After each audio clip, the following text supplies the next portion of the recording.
My dear sisters and brothers, the Lord has given us the assurance that we, who are the children of God, need to rely on God to live our life. It is like this: the sun rises and everything on earth looks at the sun for sustenance. If there is no sun, things will die. So also for us, if we don't have God in our awareness of His presence, then we will die, though He is all around us. And that is what is most important. For if we do this, then we will have life.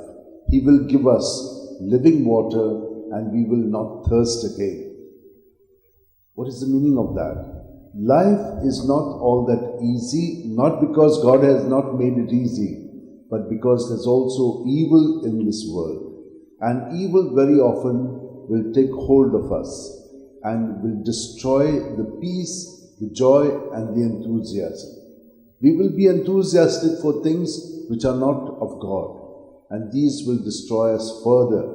And that is why the Father sent His Son, so that in His Son we can be reclaimed back again as children of God in the one in whom we have life, Jesus Himself. And He says to us, "Come to me, all you who labor and are overburdened." All of us have to work, and it is good. But after some time, we get into a drudgery. We don't like to work. We are fed up. That happens when we are not doing it in union with God.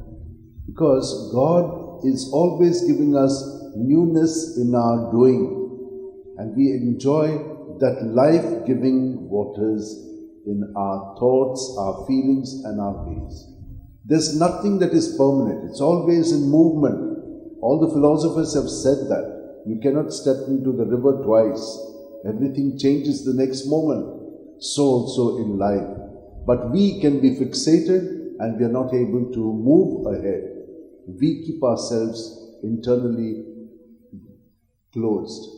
So my dear sisters and brothers, this is an occasion to pray for all those who did not realize this and have died and are not united to the Savior in purgatory. Let us pray for them, that all our near and dear ones who have died in this way may be saved.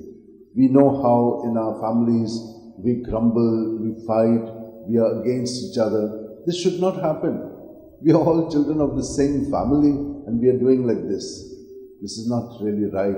Our eyes are still closed. Let us open our eyes and our hearts so that God's grace in Jesus, whom we have received through baptism, through communion, through all the other sacraments, may truly bloom in us and we become truly conformed in Jesus to the likeness and image of God. Let us spend a few moments, hold our hands like this, close our eyes and be united to the Lord.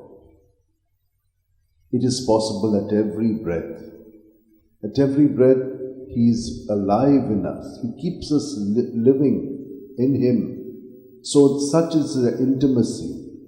Let us not squander this away by living in our own self without Him. That is what sin is. And let us now surrender all our thoughts, our feelings to Him, so that in Him we have the fullness of life. And I will give you rest.